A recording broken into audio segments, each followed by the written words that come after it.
Começa agora o programa O Som do Céu. O Som da Céu. De uma pessoa que é muito querida, ela fez uma pergunta que ela está tendo alguns problemas com os filhos na adolescência. E como lidar com a sexualidade do jovem, daquela criança que de repente dá os hormônios lá, começa a lidar. Ela me fez uma pergunta interessante. Ela me perguntou como é que é a educação sexual judaica, não é? Como é que se partilha a questão da sexualidade. Meu querido, minha querida, olha só, dentro do judaísmo, que é dentro dos conceitos bíblicos, agora eu vou começar a corrigir, de vez de falar dentro do judaísmo, eu vou começar a falar dentro da escritura, né, Rei? Melhora, né? Melhorou. Então, dentro das escrituras, a sexualidade é abordada abertamente, meu querido, minha querida, né? Então, o que eu queria colocar para você, olha só, lê lá Levíticos 18, vai falar, olha, disse mais o Senhor a Moisés, fala aos filhos de Israel, diz-lhes, eu sou o Senhor, vosso Deus, não farei segundo as obras do Egito, em que habitaste, nem farei segundo as obras de Canaã, a qual eu te levo, nem andareis nos seus estatutos, mas farei segundo o meu juízo, meus estatutos, guardareis para andardes nele, eu sou o Senhor, vosso Deus. Portanto, os meus estatutos e meus juízos guardareis, cumprindo-os, e o homem por ele viverá, eu sou o Senhor. Nenhum homem se chegará a uma parenta da sua carne para lhe descobrir a nudez, eu sou o Senhor. Não descobrirá a nudez do seu pai, da sua mãe, e por aí vai todas as relações que não se deve ter, todos os relacionamentos que não se deve ter. Não se chegará a mulher durante a menstruação para descobrir a sua nudez, não é? Isso aí está no versículo 19, não é? Depois, não, a tua descendência não darás nenhum a dedicar-se a Moloque. E aí você vai pensar, mas o que tem a ver o Moloque a ver com a sexualidade? Oh, meu amado, minha amada, tudo a ver, não é?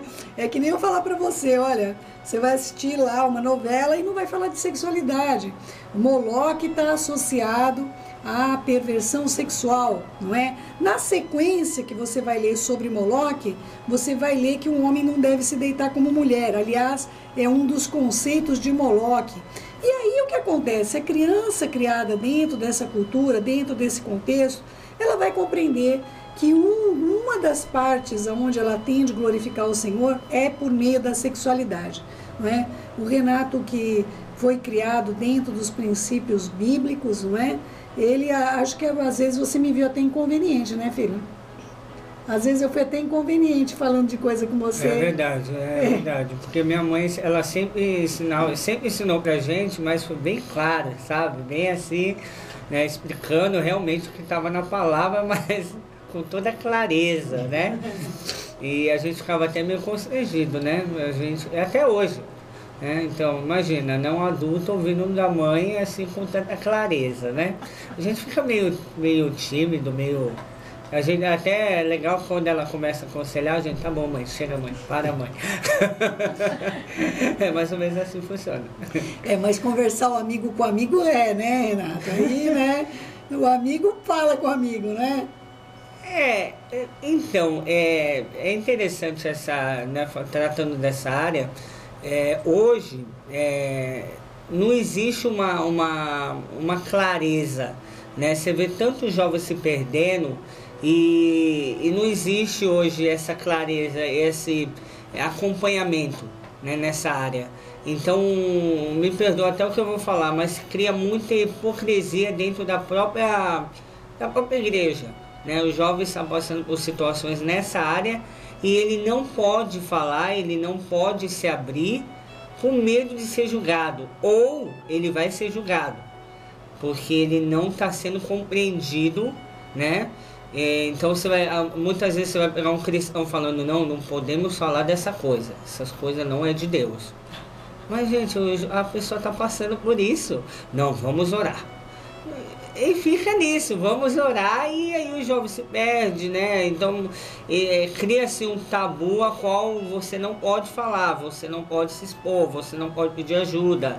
E então eu já aconselhei muitos líderes com problema nessa área, né? De falar assim, pelo amor de Deus, não comenta com ninguém, não fala, você olha assim, mas o monstro não é tão monstro assim, né? Você tem hormônio, né? Você é uma pessoa que, você é um ser humano, né? Mas infelizmente a religiosidade, né? Ela hoje entrou num grau que você tem que ser aquilo que as pessoas querem que você seja. Então você acaba criando um estilo hipócrita, né? Desculpa usar esse termo que é forte, mas é verdade. Eu não posso falar da minha fraqueza para ninguém, senão eu vou ser julgado. Que coisa, Rê. E uma coisa impressionante, né, meu querido, minha querida? Quem tem filhos, eu que tinha dentro da mesma casa, não é? 21 meninos, não é? Renato, que bênção, não é, filho? É verdade. Era fila para o banho. Acampamento constante. É, o acampamento constante, verdade, Renato. Eu lembro que eu falava isso também. Mas olha só, meu querido, minha querida, imagina eu ter um monte de menino dentro de casa com os hormônios que não tem como impedir o hormônio de agir. E é evidente, eu tinha que tratar acerca da masturbação. Eu sei que tem pessoas que ouvem essa palavra, né? Onanismo, né? Vamos falar onanismo, né? Que Onan era aquele filho de Judá e Erudá, que ele jogava fora o sêmen durante a relação, não é?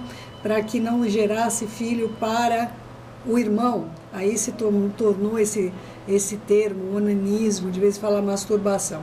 Então, meu querido, minha querida, ou eu tratava com os meus filhos, né? Porque, mãe, mas masturbação não está lá na escritura toda. Não, eu falava para eles, falei, realmente, não está lá escrito, só tem essa parte de Onan, que não suscitava herdeiros, mas eu queria saber se quando você está se masturbando, você pensa na santidade, não é?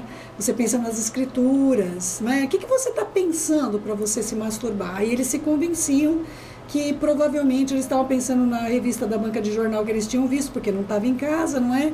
E, aliás, eu tenho que até confessar, uma vez encontrei embaixo da cama de um dos meus filhos uma dessas revistas da Playboy, não é? Que deveria também ser um grande estímulo, não é? Já não basta os hormônios, ainda a gente usa estímulos. Então, nós temos de conversar com nossos filhos com clareza, não é? Eu sempre sentei com os meus filhos, sempre expliquei para eles. Com a menina é diferente a educação sexual da menina. A menina, ela é despertada, o homem não. O homem, ele tem a capacidade de conseguir se despertar sozinho. Então, assim, embora a menina é mais carente, a menina necessite toque, a menina necessita carinho, a menina necessite uma série de atenções que nós temos de ensinar para os nossos filhos. Eu converso abertamente com todos os meus filhos, não é? Realmente, às vezes até a Priscila chega para mim e fala, mãe, não, olha, isso aí é um pouco pesado, não é, mãe? Eu falo, filha, é pesado, você está para casar o ano que vem. O que é pesado, gente? Nós criamos uma cultura de que não pode se conversar acerca das coisas, ela está fazendo cara feia, gente, né? Mas é fato, eu tenho de instruir minha filha está para se casar, não é? O Renato, eu quero também profetizar que o Renato ainda vai encontrar essa mulher maravilhosa, que eu não sei onde está, meu filho deve estar chegando de longe, porque olha, os anos que eu já tenho orado. Mas o Renato, ele é muito exigente também, viu, meus irmãos? Ele, não adianta, Renato, ele também é muito exigente, ele quer uma mulher cheia do Espírito Santo, magra, cheia da presença do Eterno, profeta do Senhor, que saiba lavar, cozinhar, e viver com muito pouco, né, filho? Vida de marvada, de missionário, Senhor. Então, assim, eu não sou tão exigente, não. Então, nós estamos orando pela mulher virtuosa. Ela tem que estar em algum lugar, Senhor. Tenha misericórdia da minha alma, não é? Mas é claro que nós temos de instruir nossos filhos. Na adolescência, ele vai passar por essa questão da masturbação, que é muito forte, é um apelo.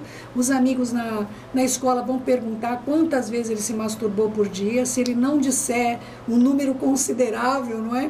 Eu me lembro quando vocês iam para a escola que os meninos ofereciam droga e vocês falavam, eu já estou de boa. Como... Mas é mais ou menos isso mesmo, estou de boa, né? Já tinha fumado deles, não é? Gente, a coisa chegou a esse ponto, não é? Para eles não terem que usar drogas na escola, eles usavam o termo estou de boa, eu já usei. Eu não sabia, querido, eu aprendi tudo isso com meus filhos, viu? Olha só, eles me ensinaram muita coisa também, né?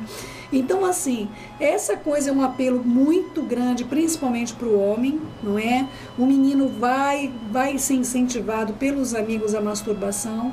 ele vai ser motivado pelos amigos, e se ele não fizer parte da patotinha dos masturbadores, ele não é homem, não é? Então, é dessa maneira eu estou abrindo para vocês, porque assim como muitos dos meus filhos eu compartilhava abertamente, alguns dos meus filhos também me falaram coisas que eu não estava pronta para ouvir. Não é? Teve muita coisa ali que... Não, Renato não. É verdade, eu não. Renato não. Mas teve alguns dos seus irmãos, hein, me traumatizaram. Olha, eu vou te contar, tanta explicidade no que eles falavam era assustador. Então, meu querido, minha querida, é importante você saber que o seu filho não é um ser assexuado, né? Seu filho não é um ser assexuado, você precisa cuidar disso, você precisa cuidar em relação ao que eles veem na internet. Coloque sim, existem sistemas de proteção de pornografia, existe, é importante você ter. Se você não sabe controlar o teu filho, e para que ele te deixe em paz, ultimamente a moda é essa, para o meu filho ficar em paz eu deixo ele na internet. É verdade, infelizmente é o que a maioria dos pais estão tomando hoje, essa decisão, né? Triste. Ah, não, ele está na internet, né? Ah, não se preocupa não.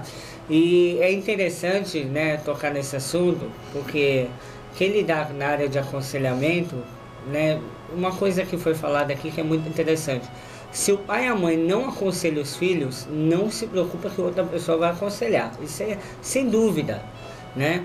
E então você precisa aconselhar seu filho, né? Se você, por exemplo, se você não se preocupa com o teu filho, ele está na internet, olha, eu posso garantir, alguém na internet está aconselhando ele melhor do que você.